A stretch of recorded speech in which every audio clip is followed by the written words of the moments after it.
Imagine walking through the gray, narrow streets of Liverpool on an ordinary day in the 1950s. Suddenly, you cross paths with a boy with restless eyes, its messy hair, clothes that whisper rebellion. Back then, few would have placed any bets on the future of this sharp-tongued teenager whose main mode of expression was sarcasm. Wow. But you can probably guess who it was: John Lennon, a boy with a soul that didn't quite fit the mold, one marked by loss, longing, and chaos.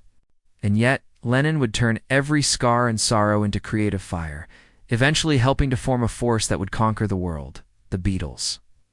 Yes, one of the greatest bands in music history was born, one that redefined the culture of its era and ignited generations of inspiration. But the legacy of John Lennon is anything but simple. It's both luminous and shadowed, like an E minor chord in a love song or sunlight piercing through a dusty window. Beautiful. Dow. Me too. Introduce myself. I'm Brian Emmendorfer, and welcome to another episode of Lost Bones. Today, we're revisiting the most pivotal moments in the life of this music legend and exploring how the murder of John Lennon transformed him into an unwilling martyr for a generation still echoing his ideals. The dream of world peace has long haunted the hearts of humankind. In a world torn by war, conflict, and inequality, the hope for a harmonious global society often feels out of reach. Yet, in certain rare moments, peace becomes a cause worth fighting for. It was in this spirit that great thinkers began their journeys, like Mahatma Gandhi, who believed in liberation without bloodshed. Through hunger strikes, marches, and peaceful protests, Gandhi wielded nonviolence as his greatest weapon against the British Empire. In the United States, Martin Luther King Jr. raised his voice against the racism and segregation, tearing the country apart. But his dream reached beyond civil rights. For African Americans, it was for a world where all children, regardless of skin color, could walk side by side without fear. He was assassinated for that dream. And yet, the message endured. Decades later, in Pakistan, a young girl named Malala Yousafzai dared to defy one of the world's most feared groups, the Taliban. At just 12 years old, she wrote for the BBC, detailing their grip on her homeland, the Swat Valley, and advocating for girls' right to education and freedom. For this, she was shot in the head. But she survived and went on to become the youngest recipient of the Nobel Peace Prize. There are countless others who've walked similar paths. But today, our focus is John Lennon. It's one of the most iconic pacifists in pop culture history. Lennon's musical journey began in 1960 in Liverpool. Alongside Paul McCartney and George Harrison, with the addition of drummer Pete Best, the band began performing in gritty Hamburg clubs, sharpening their sound. In 1962, under the management of Brian Epstein, Pete Best was replaced by Ringo Starr, and the Beatles signed a deal with EMI. That same year, they released Love Me Do, followed by Please Please Me, and were met with instant success. The Beatles quickly dominated the UK charts and brought their music across the globe. On February 7, 1964, they landed at JFK Airport in New York to a crowd of screaming fans. 2 days later, they appeared on The Ed Sullivan Show, where 73 million people, about 34% of the U.S. population at the time, watched them perform. That moment forever changed the course of pop culture. Between 1965 and 1967, the band ventured into new sonic landscapes, releasing psychedelic albums that broke away from traditional rock. But after 1967, cracks began to show in the band's foundation. Things began to fall apart. The death of Brian Epstein dealt a heavy blow to the Beatles' internal dynamics. And by the following year, John Lennon separated from Cynthia Lennon to begin a new relationship with Yoko Ono. Yoko was an artist deeply engaged with ideals of peace and love, values John quickly embraced as his own. Her presence, however, created friction within the band, disrupting the delicate balance they once had. As the bond between Lennon and Yoko deepened, John began dedicating both his life and art to pacifist activism, aligning even more with Yoko's worldview and turning his personal journey into a loud cry for global change. At the time, John's activism helped fuel anti-war protests erupting across university campuses. particularly against the Vietnam War. Together with Yoko, he launched public demonstrations and bed-ins for peace, and in 1971 released his first major solo hit, Imagine. The song quickly became an anthem for the peace movement. Its lyrics challenged listeners to envision a world without borders, religion, or possessions, the very constructs that often feed inequality and division. Alongside Imagine, the song Give Peace a Chance became a rallying cry for anti-war advocates. Around the world, despite their cultural impact, Lennon's pacifist messages didn't go unchallenged. Critics argued that his vision was too idealistic, too romantic, and failed to acknowledge the deep complexities of political, economic, and social conflict. They believed that peace would demand far more than inspirational lyrics. It would require systemic change and a reconciliation of interests between nations and opposing groups. Yet, to his defenders, Lennon's approach was more than validate was necessary. They believed true peace couldn't be achieved through policy alone, but required a shift in collective human consciousness. In their eyes, John's dream wasn't naive, it was foundational. That belief was put to the test on December 8, 1980. As John Lennon stepped outside the Dakota Building in New York City, he was shot dead in cold blood. One of the world's most visible symbols of peace was taken by violence, senseless and brutal.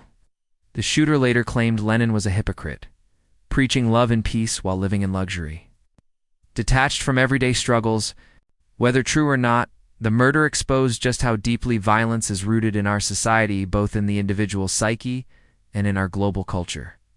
Even so, as with other slain pacifist leaders, Lennon's death sparked waves of reflection and passion. It reminded the world just how far we still are from the ideal he imagined. As he sang in Imagine, "You may say I'm a dreamer, but I'm not the only one."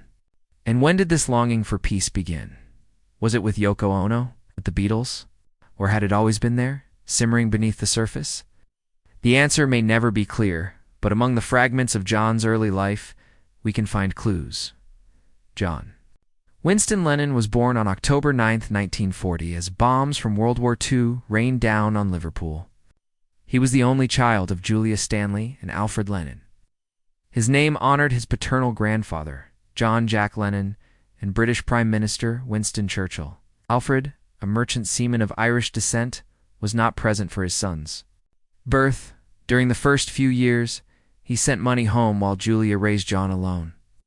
But everything changed in February 1944 when Alfred vanished. The money stopped. He returned 6 months later, hoping to resume his role, but by then, Julia was pregnant by another man, concerned about the instability at home. Julia's older sister, Mimi, contacted Liverpool Social Services twice. Eventually, under pressure, Julia agreed to let Mimi take custody of John. In July 1946, Alfred reappeared once more and took young John to Blackpool, intending to take him to New Zealand to start over. Julia, along with her partner Bob Dickens, tracked them down. What followed was a dramatic confrontation, during which Alfred reportedly forced his 5-year-old son to choose between parents. Some accounts claim the boy picked his father twice, unaware of the consequences, only to burst into tears as Julia walked away and then run back to her arms. More recent reports, however, questioned this dramatic version. Author Mark Lewison argues that Julia and Alfred had actually reached an agreement, and the scene may not have been as emotional as once believed. Regardless of the truth, one fact stands. After that day, father and son went their separate ways and wouldn't see each other again for nearly 20 years. Julia wanted to keep John, but young and unstable, she accepted leaving him in the care of Mimi and her husband, George Smith, at 251 Menlove Avenue, a house that would shape much of John's future. At Mendips, John's new home, life took on a more stable rhythm. Mimi, strict and education-focused, filled the house with books and constantly encouraged reading. Her husband, George Kind, humble and soft-spoken, worked as a milkman and often included John in his hobbies. It was George who gifted the boy his first harmonica and introduced him to crossword puzzles, small gestures that would quietly shape John's restless and creative mind. Although he lived with his aunt, John maintained close contact with his mother, Julia. she often visited the family. But the moments John spent at her home were the ones that truly sparked his connection with music. Julia would play Elvis Presley records, sharing with her son the electrifying spirit of rock and roll. That was beginning to sweep through the youth. She also taught John to play the banjo, guiding his first steps into the world of music. Around this time, John spent a great deal of time with his cousin, Stanley Parks, who took him to the cinema regularly. During the holidays, the two grew even closer. Stanley, often accompanied by their relative Layla Harvey, would take John on frequent trips to Blackpool. Several times a week they'd attend live shows, turning the seaside town into a playground of wonders for the young Lennon. They watched performances at Blackpool Tower Circus and other popular venues. Among the many artists, the one who left the deepest impression on John was George Formby, beloved British comedian and banjo virtuoso known for his quirky, comedic style. Eventually, Stanley and Leela moved with their families to Scotland, but the tradition of meeting lived on. The Parks family farm in Edinburgh became a backdrop for unforgettable summers between John's ages of 9 and 16 summers spent roaming the Scottish countryside, free and unburdened. But even those golden years were not without sorrow.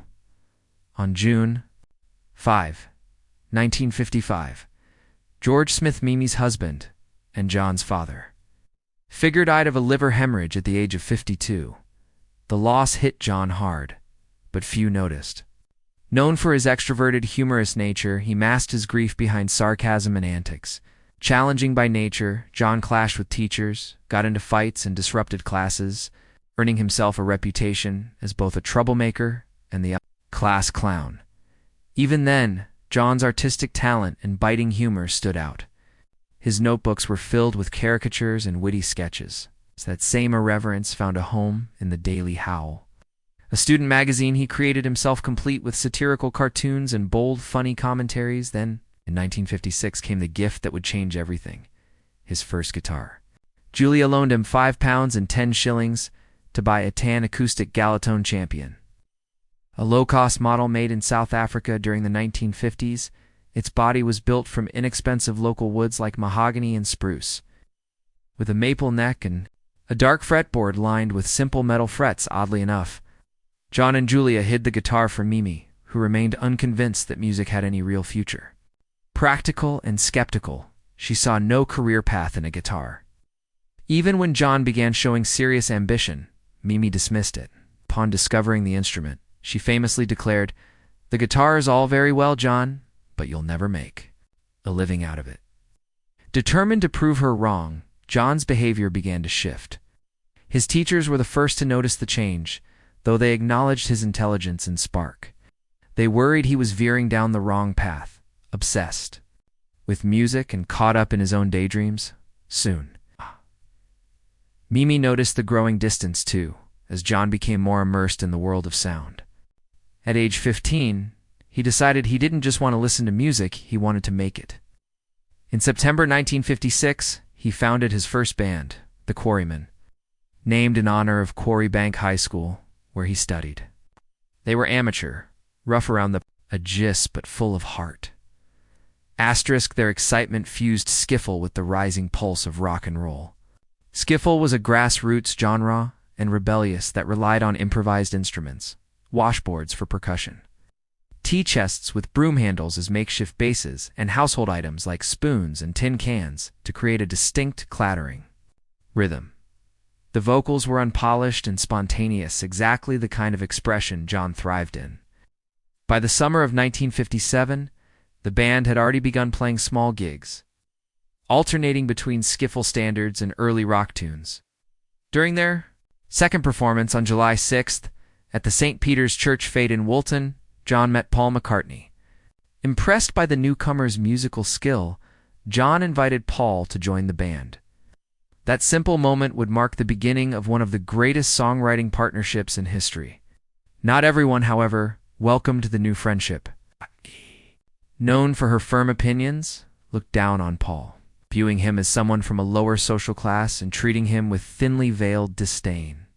At the McCartney household, Paul's father was equally skeptical of John, fearing his rebellious nature would bring trouble. The tension wasn't unwarranted. John had an intense, confrontational personality that could either bond or repel. Still, the McCartneys allowed the group to rehearse in their front room at 24th Lynn Road.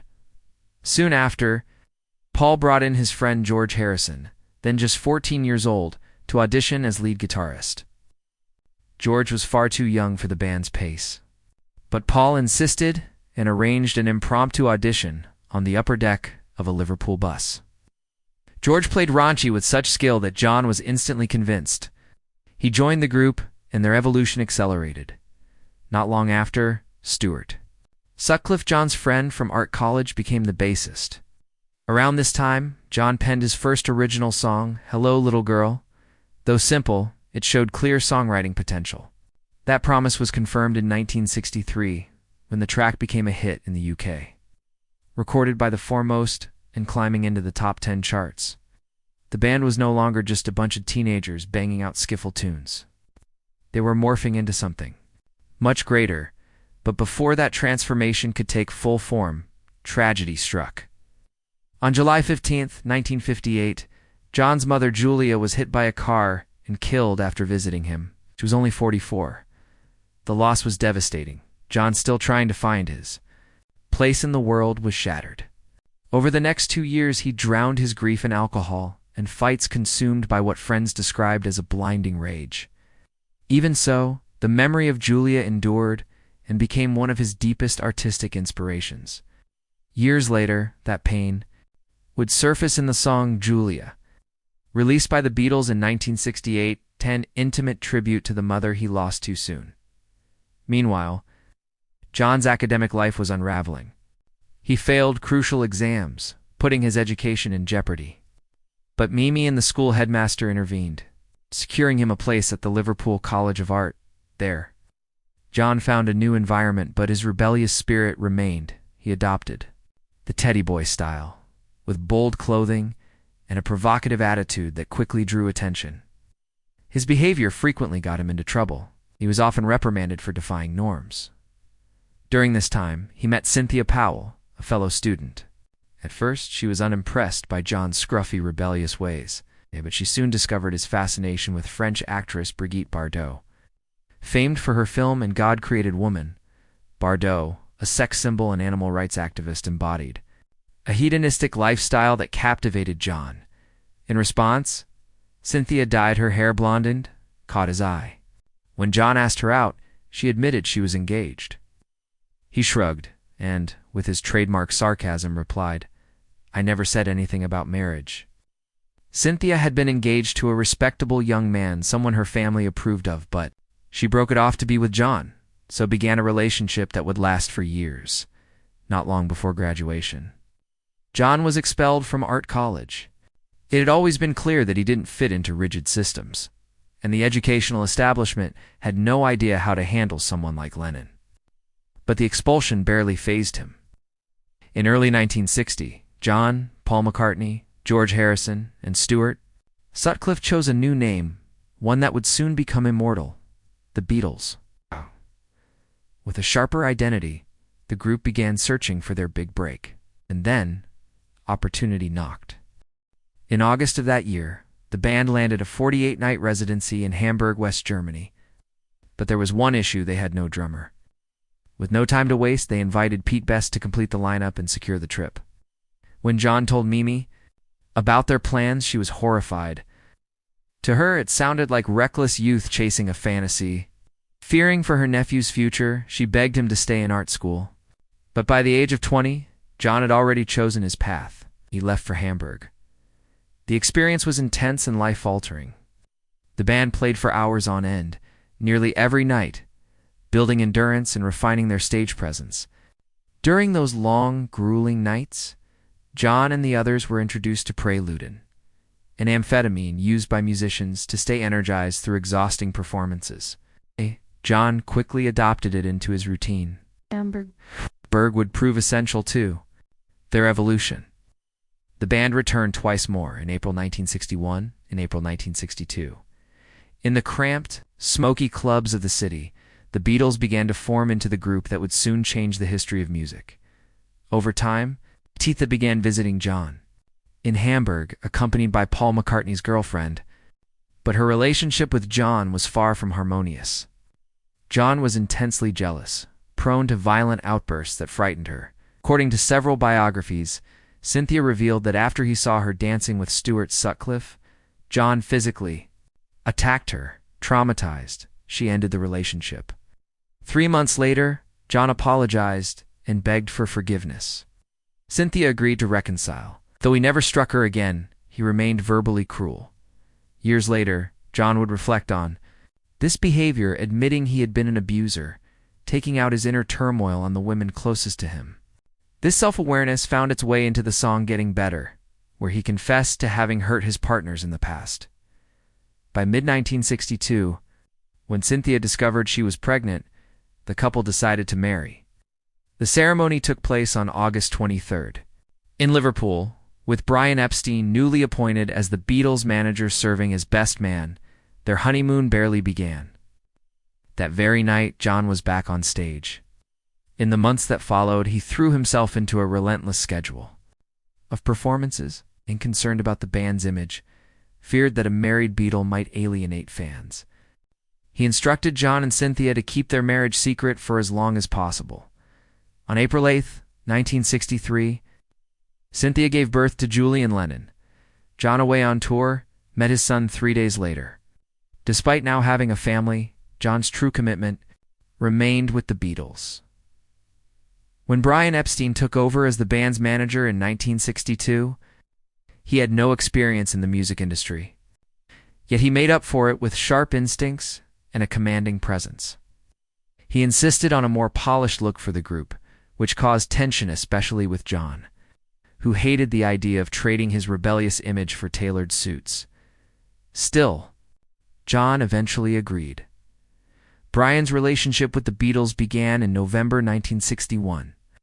After seeing them perform at the Cavern Club, captivated by their raw talent, the elegant and ambitious Epstein decided he wanted to represent them. Some biographers suggest his admiration for John went beyond the professional. Philip Norman speculated that, being a closeted homosexual in a time of intense prejudice, Brian may have been romantically drawn to John. In contrast, author Mark Lewison dismissed the theory, stating there was no concrete evidence. A curious detail. Shortly after Julian Lennon's birth, John traveled to Spain with Brianna, a trip that fueled rumors about the nature of their relationship. When asked about it, John replied cryptically, "It was almost a love affair, but not quite. It was never consummated," known for his biting wit and love of provocation. John often mocked Brian for being both gay and Jewish. As the band solidified its identity, Paul McCartney took over on bass after Stuart Sutcliffe chose to remain in Hamburg. Soon after, Pete Best was replaced by Ringo Starr, completing the classic Beatles lineup. The first major milestone came in October 1962 with the release of Love Me Do, which reached number 17 on the UK charts, but it was on February 11, 1963, that the Beatles truly began to take flight. Asterisk.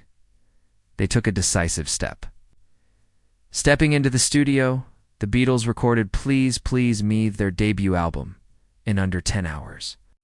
Though battling a cold, John poured himself into the final track. Twist and Shout, his hoarse voice and raw energy gave the song a gritty, unforgettable edge. The album featured 8 songs penned by the duo who would soon become legendary, Lennon-McCartney. At that stage, when John bit into the apple that was part of her artwork. Apple. Another installation featured a ladder and a magnifying glass hanging from the ceiling. At the top was a tiny word, yes. According to John, it was that quiet affirmation in a cynical world that made him stay. From that moment, he saw Yoko as the girl who came to stay.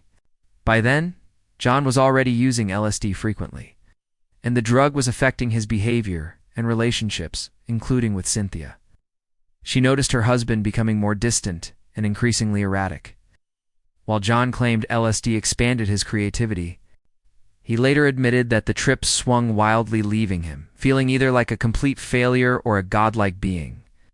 He was obsessed with altered states of consciousness and even claimed that paranoia was just expanded awareness. This spiritual for her strange projects. But the truth ran deeper. In May 1968, while Cynthia was away on vacation in Greece, John invited Yoko over. They recorded unfinished music, No. 1. 2 versions together, that his relationship with Yoko strained his bond with the other Beatles. However, in the book John Lennon, Yoko Ono, and Me, journalist Jonathan Catt challenges that narrative. Catt had met John during his time at Rolling Stone magazine, and thanks to his empathetic approach, became one of the few journalists John trusted, especially in his final years. In the book, written with Yoko's support, Jonathan dives into the private moments of the Beatles' final chapter. Yoko recounts that she and John were so emotionally entwined, they lost awareness of the outside world. "We lived in a fog," she said. Still, Yoko insisted that Paul, George, and Ringo were far too strong-willed to be influenced by her presence. The band's dynamic, she believed, had already been unraveling long before she arrived. The real rupture, according to many including Yoko, began with the death of manager Brian Epstein in 1967. Without Brian, the glue that held them together was gone. Conflicts and creative disagreements intensified. Epstein had allowed each member to express themselves while still feeling like part of a cohesive whole. Yoko admired the Beatles deeply, once comparing them to a supergroup of Mozart, Beethoven, and Schubert. To her, their breakup was inevitable. Meanwhile, John was wrestling with intense emotional instability fears, doubts, and inner turmoil that often left him on edge. Meeting Yoko changed that. According to Jonathan Catt, John believed Yoko was the only one who truly understood him. "I am the fish, and she is the ocean. I am the apple, and she is the tree. I am the door, and she is the key," he would say. Yoko saw John as a man under reconstruction and took on the role of his emotional and spiritual anchor. Catt also writes that John gave up his status as a king because he was exhausted by idol worship. What he craved was vulnerability and truth. Together, he and Yoko decided to transform their love into activism and art. In March 1969, they married and spent their honeymoon at the Hilton in Amsterdam, staging their famous bed-in for peace, a nonviolent protest with a powerful message. If everyone stayed in bed instead of killing, there would be no war. The stunt drew mixed reactions but captivated the press. Journalists swarmed the hotel to document the couple's strange but sincere plea. John and Yoko had hoped to bring their protest to the U.S., but a prior marijuana possession charge blocked their entry. Instead, they staged a second bed-in at the Queen Elizabeth Hotel in Montreal, where they recorded "Give Peace a Chance." From that moment sprang the now iconic slogan, "Make love, not war." The phrase became a song and a symbol. John later immortalized this time in the track, "The Ballad of John and Yoko." On April 22nd of that same year, he legally changed his name to John Ono Lennon. Ow. During a quiet ceremony on the rooftop of Apple, Corza Beatles' record label founded under Brian Epstein's leadership, he and Yoko moved to Tittenhurst Park in Berkshire. After a car accident involving Yoko, John brought a king-size bed into Abbey Road Studios so she could remain beside him during recordings. The couple stayed focused on John's solo career. That September, during a meeting with the Beatles, John made it official. He announced that the band was over. "I started it, I can end it," he said. Still, the breakup wasn't made public until the following year, when Paul McCartney formally announced his departure. John's first solo album, John Lennon, Plastic Ono Band, 1970, stunned listeners with its emotional rawness and stripped-down honesty. Critics praised its weight, but fans accustomed to the Beatles' catchy choruses found it jarring. The opening track, Mother, laid bare John's childhood abandonment trauma with no metaphors, just pain. In Working Class Hero, echoing the influence of Bob Dylan, he condemned the cruelty of class systems.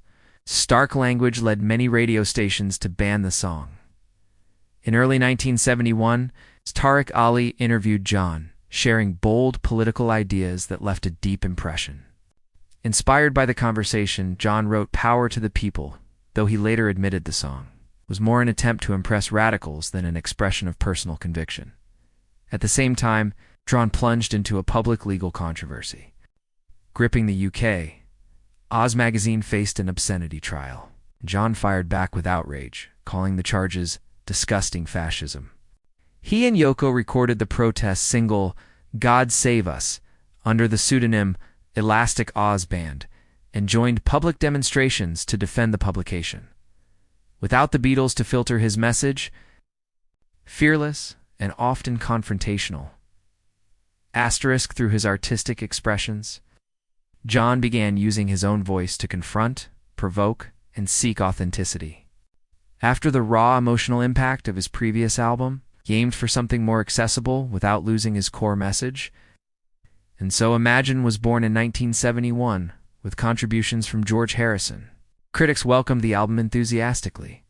Rolling Stone praised its musical quality, though some questioned whether John's ideas might become repetitive or feel out of touch. But it only took the title track to silence any doubts. Imagine transcended music hit became a global pacifist anthem, sung by millions. But not everything on the album carried that dreamy tone. In How Do You Sleep, John launched a sharp attack on Paul McCartney. The song was a direct response to what John perceived as veiled jabs in Paul's Ram albums, some of which, to be fair, were aimed at him and Yoko. Another standout was Jealous Guy, where John exposed his vulnerability and regret. With a soft, sincere vocal, he acknowledged how harsh he had been toward the women in his life. It was an apology in song form, perhaps one of the most honest moments of his career. Behind the scenes, friendships and tensions coexisted. As thanks for George Harrison's help on the Imagine sessions, John agreed to appear at the concert for Bangladesh, organized by George. Everything was set until George made a demand. Yoko couldn't be on stage. The condition sparked a major argument between the couple, and John pulled out. For him, performing without Yoko was not an option. Soon after, John and Yoko moved to New York in search of greater freedom. At first, they lived on Bank Street in Greenwich Village. Later, for security reasons, they relocated to the Dakota. Overlooking Central Park, New York seemed perfect for them, vibrant, chaotic, and alive. It became the backdrop for their dive into American left-wing politics. They quickly began using art as protest. In December of that same year, they released the single Happy Christmas, War Is Over, a peaceful rebuke to the horrors of the Vietnam War and the Nixon administration. But the response was swift. The White House began to see John as a public threat. As a countermeasure, President Nixon's government launched a campaign to deport him. Using legal technicalities as cover, John then entered a grueling 4-year legal battle with U.S. immigration officials who repeatedly denied him permanent residency. Amid this chaos, John and Yoko released Some Time in New York City in 1972. In collaboration with the band Elephant's Memory, the double album was a bold political manifesto addressing women's rights, racism, the British occupation of Northern Ireland, and even John's personal fight for a green card. But the record flopped commercially and drew harsh criticism. For its heavy-handed tone, British press was especially brutal. NME published an open letter by Tony Tyler, calling John a pathetic, aging revolutionary. In the U.S., its controversy centered on the song Woman is the N***** R of the world. Its jarring title led to bans and radio boycotts across the country. Despite the backlash, John and Yoko stood their ground. They organized 2 benefit concerts for the patients of Willowbrook State School, a psychiatric institution. Held on August 30th, 1972, at Madison Square Garden, the shows featured Elephant's Memory and Guest Sand would mark the last time John Lennon ever performed a full live concert after the progressive candidate George McGovern lost the U.S. presidential election. John and Yoko attended a gathering at the home of activist Jerry Rubin. The night ended in disaster. John, drunk, cheated on Yoko with one of the guests. The betrayal shook their relationship to its core. Yoko channeled her pain into music, composing Death of Samantha, inspired by that heartbreak. By 1973, as they prepared Mind Games, John and Yoko decided to separate. What followed were 18 months of partying, alcohol, and chaos, what John would later call his lost weekend. He began living with May Pang, his assistant at the time. During this period, he grew close to musicians like Harry Nilsson, Best, Known for Coconut, a track many would later associate with the video game Alan Wake. John's erratic behavior became tabloid fodder. He and Nilsson, both out of control, drew attention wherever they went. In March, 2 notorious incidents at the Troubadour Club shocked the press. At one, John showed up with a sanitary pad stuck to his forehead and got into a fight with a waitress. 2 weeks later, another headline-grabbing meltdown would follow. John and Harry Nilsson were ejected from the Troubadour Club after heckling the Smothers Brothers mid-performance. That infamous night, full of jeers and chaos, became emblematic of John's lost weekend. During that turbulent phase, he produced Pussycats, an album for Nilsson, in Los Angeles. But excess took its toll. Constant drinking and disorder compromised the sessions.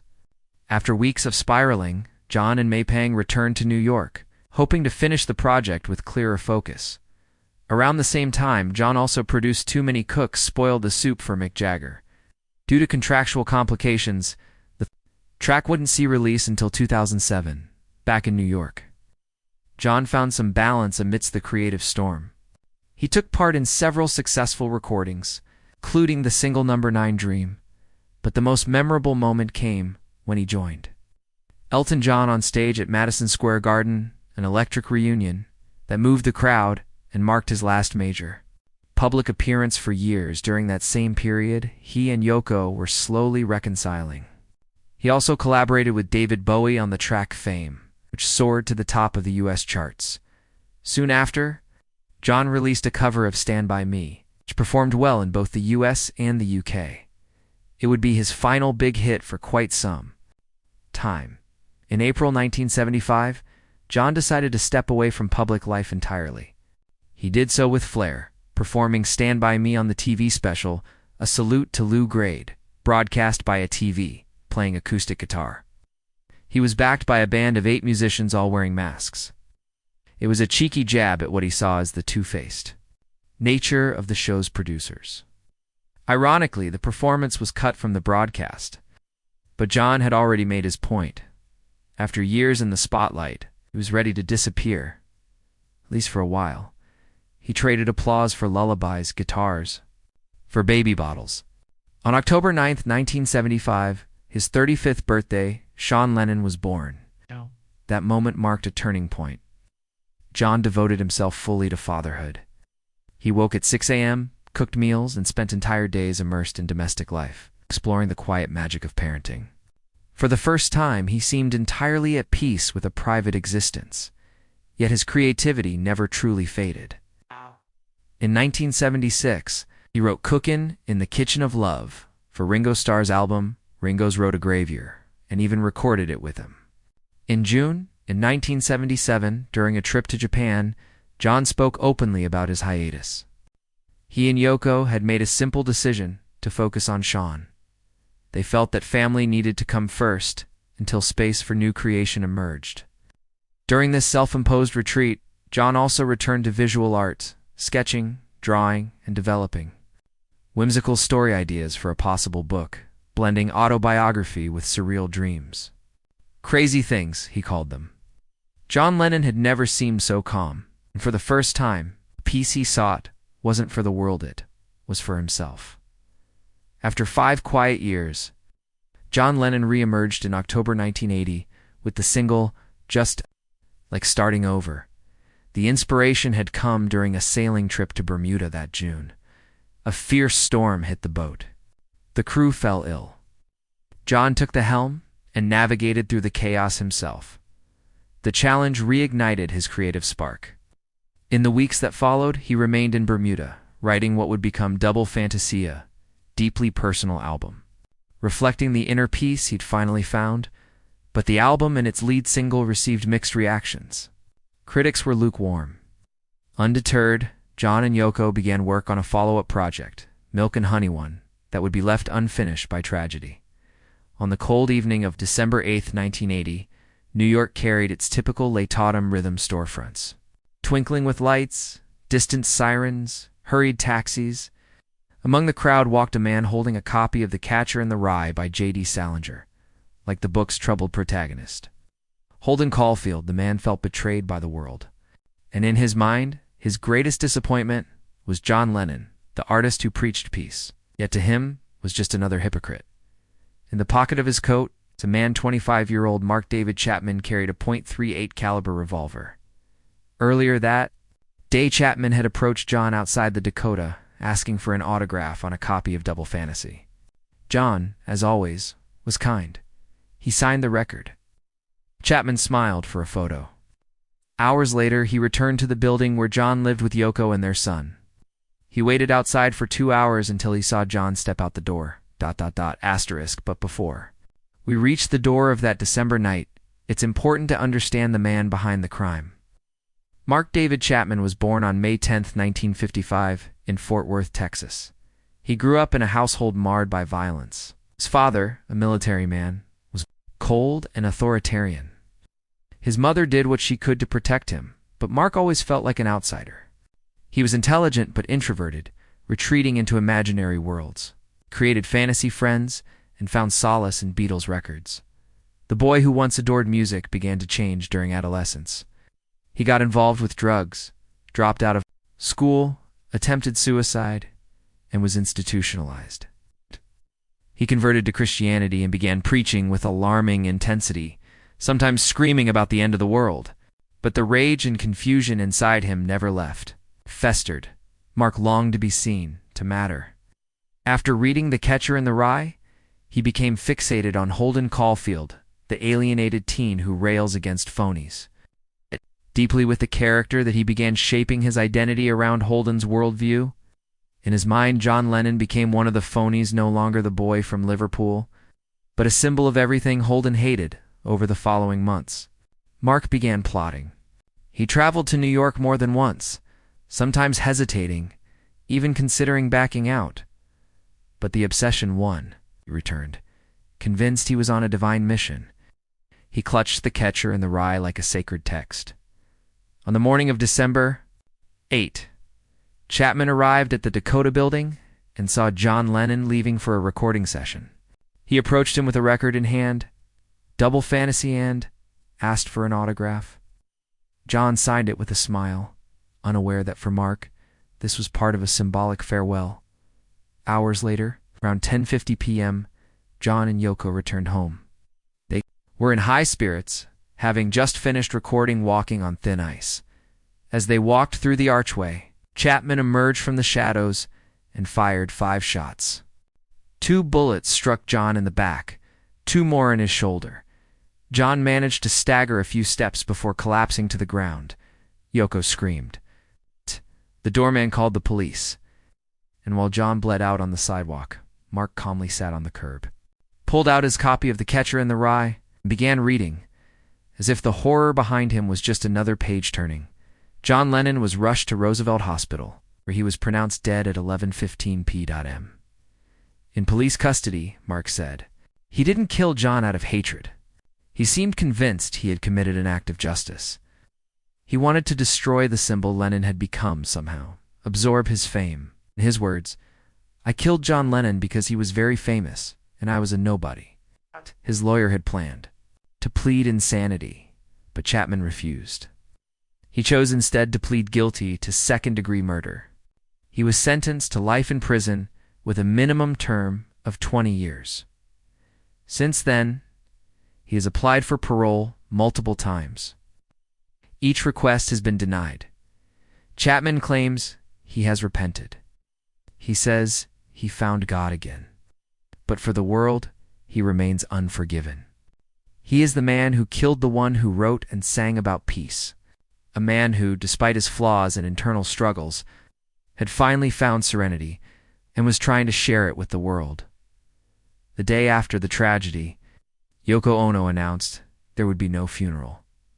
Instead, she held a silent vigil. She asked fans and friends to pray for John, and in lieu of flowers, to donate to the Spirit Foundation, an organization John had created. His body was cremated. His ashes were scattered in Central Park.